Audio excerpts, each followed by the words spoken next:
మన ప్రభు అయిన యేసుక్రీస్తు నామములో మీ అందరికీ వందనాలు. దేవుని మాటలు విందాం. దేవుడు చెప్తున్నాడా? యోహాను సువార్త 4వ అధ్యాయం 46వ అధ్యాయంలో వచనంలో 46వ వచనంలో ఇలా రాసింది. యేసు గల్లియలో నీళ్ళను ద్రాక్షారసంగా చేశాడు కదా. ఆ నీళ్ళను ద్రాక్షారసంగా చేసిన ఆ ఊరికి గ్రామానికి మళ్ళీ వచ్చాడు. వచ్చినప్పుడు అక్కడ ఒక కుమారుడు, ఒక శతాధిపతి కుమారుడు రోగి అయి ఉన్నాడని యేసయ్య వచ్చాడని తెలుసుకుని అతను యేసయ్య దగ్గరికి వచ్చి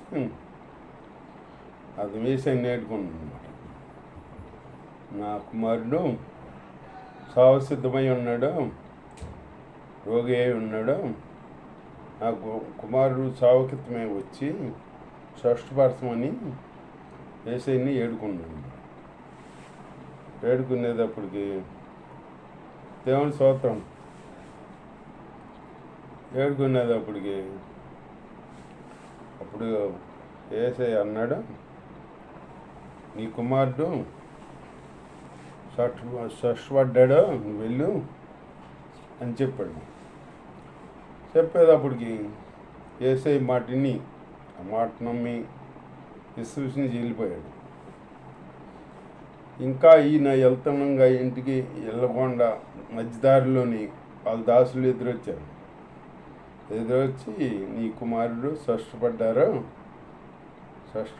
అని చెప్పాడు. స్పష్టపడ్డాడని చెబితే ఎప్పుడు స్పష్ట వచ్చింది కుమారుడి కంటే నిన్న 1 గంటకే స్పష్టపడ్డాడు. జ్వరం ఆయన నుంచి వదిలి వెళ్ళిపోయింది అని చెప్పాను. చెప్పేటప్పటికి దేవుని స్తోత్రం. యేసయ్య చెప్పిన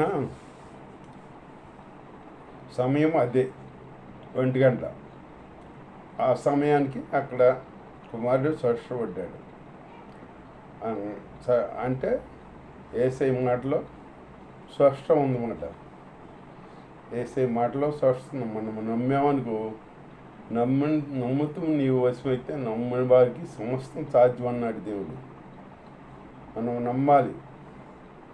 అలా నమ్మే జీవితం కలిగి ఇతన తండ్రి కుమారుడు స్పష్టపడ్డాడు వెళ్ళిపోమంటే అతని మాట నమ్మి వచ్చేసాడు. వచ్చేటప్పటికి అప్పుడు స్పష్టత జరిగింది, కార్యం జరిగింది. జరిగేటప్పటికి అట్లాగే మనం నమ్మాలి. నమ్మకుండా ఉంటే మనం కార్యం చూడలేము. నమ్మాలన్నమాట. దేవుని ప్రార్థన చేస్తున్నాం అనుకో, ఇప్పుడు మనం ప్రార్థన చేస్తున్నాం, ఏదైతే చెబుతున్నాము ఆ కార్యం దేవుడు చేస్తాడో అని నమ్మాలి. నువ్వు అడిగినవన్నీ దేవుడు నీకు ఇచ్చాడని నమ్మాలి. నమ్మితే నీ కార్యం జరిగింది, నమ్మకపోతే కార్యం జరగదు. నమ్ముట వల్లే నీకు కార్యం జరిగింది. యేసు ప్రభు మరియం మార్త లాజరుని ఎంతో ప్రేమించాడు అన్నమాట. బేతనీయ వెళ్ళినప్పుడు ఆ గృహానికి వెళ్ళేవాడు అంట. వాళ్ళు అంతగానో ప్రేమించాడని ఉంది, లేఖనం తేలిపోతుందంట. ప్రేమింతే యేసు ప్రభు ప్రేమించిన లాజరు రోగి అయి ఉన్నాడు. రోగి అయి ఉంటే ఇప్పుడు యేసు ప్రభుకి కబురింపించాడు, కబురు చేశాడు. నీవు ప్రేమించిన లాజరు రోగి అయి ఉన్నాడు అని కబురంపిస్తే యేసయ్య అది దేని కొరకు వచ్చిందో అని నీకు తెలుసు. అక్కడే 2 రోజులు ఆలోచన చేశాడంట. శిష్యుడు అడిగితే ఏంటి అని అడిగితే వెళ్దామంటే అది రోగం మరణం కొరకు వచ్చింది కాదు, అది దేవుడు మహిమ మహింపరచబడాలి. అక్కడ దేవుడి నామం మహింపరచబడాలి, అందుకు వచ్చింది ఆ వ్యాధి అని చెప్పాడండి. చెప్పి 2 రోజులు లేట్ చేశాడు కదా, చనిపోయి ఎన్నాళ్ళైంది, 4 దినాలైంది. 4వ దినాన్ని సమాధి చేసేసారు, తీసుకెళ్ళి సమాధి చేశారు.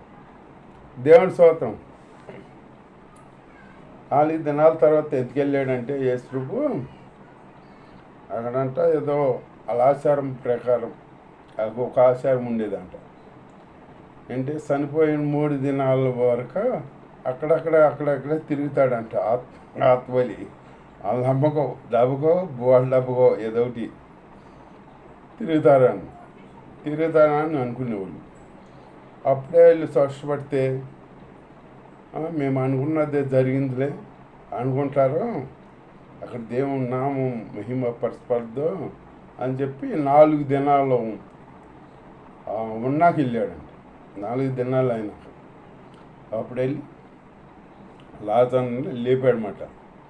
సమాధి దగ్గరికి వెళ్దామంటే మారుతుందా, ఇప్పుడు ఇవాటికే 4 దినాలు అయిపోయింది, సమాధి దగ్గరికి వెళ్తే శవం కుళ్ళు కంపుకూడద్దు, వద్దు అంటే అప్పుడు యేసయ్య అన్నాడు, మార్తా నీవు దేవుడి కార్యం చూడాలంటే దేవుని మాట నమ్మాలి, నువ్వు నమ్మిన వేడల దేవుని మహిమ చూస్తావు అని చెప్పాడన్నమాట.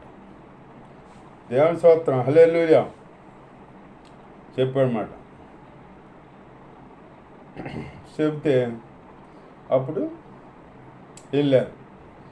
సమాధి దగ్గరికి వెళ్తే సమాధి మూత తీయమన్నాడు. మూత తీయమంటే మూత తీస్తే అప్పుడు యేసయ్య ప్రార్థన చేసి, తండ్రి నా ప్రార్థన ఆలకిస్తున్నందుకు మీ స్తోత్రం అని ప్రార్థన చేసి లాజరు బయటికి రమ్మన్నాడు. అప్పుడు పీత వస్త్రాల చుట్టుబడిన వాడై బయటకు వచ్చాడంట. దేవుని మాటలో అంత శక్తి ఉంది, మాటలో శక్తి ఉంది, చూపులో శక్తి ఉంది, వస్త్రపు సింగులో స్వస్థ ఉంది, నోటి మాటలో స్వస్థ ఉంది, దేవుని నీరులో స్వస్థ ఉంది. అద్భుత కార్యాలు చేయగల దేవుడు, గొప్ప దేవుడు మన దేవుడు యేసయ్య. సూచక్రియలు మహత్కార్యాలు చేయగల దేవుడు, ఎన్నో కార్యాలు గొప్ప కార్యాలు చేసే దేవుడు. అలాగే ఈ తండ్రి వెళ్ళాడు కదా, వెళ్ళిపోయాడు, యేసయ్య మాటిని వెళ్ళిపోయాడు కదా. యేసయ్య 1 గంటకే ఎప్పుడు స్పష్టపడ్డాడంటే నిన్న 1 గంట కంటే యేసయ్య చెప్పిన మాట నిన్న 1 గంట గుర్తించుకున్నాడు అతను. అప్పుడు దేవుణ్ణి మహిమపరిచారు.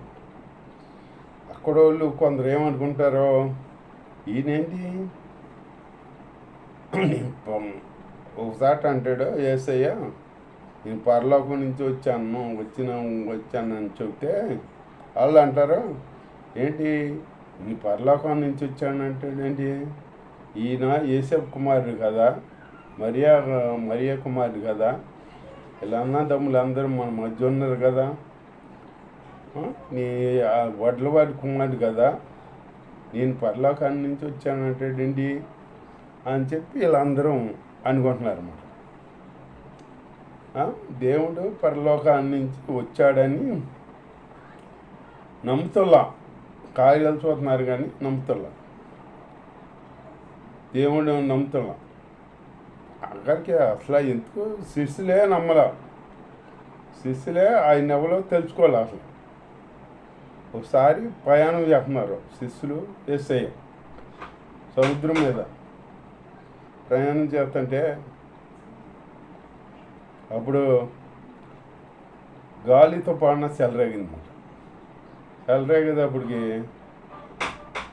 శిష్యులు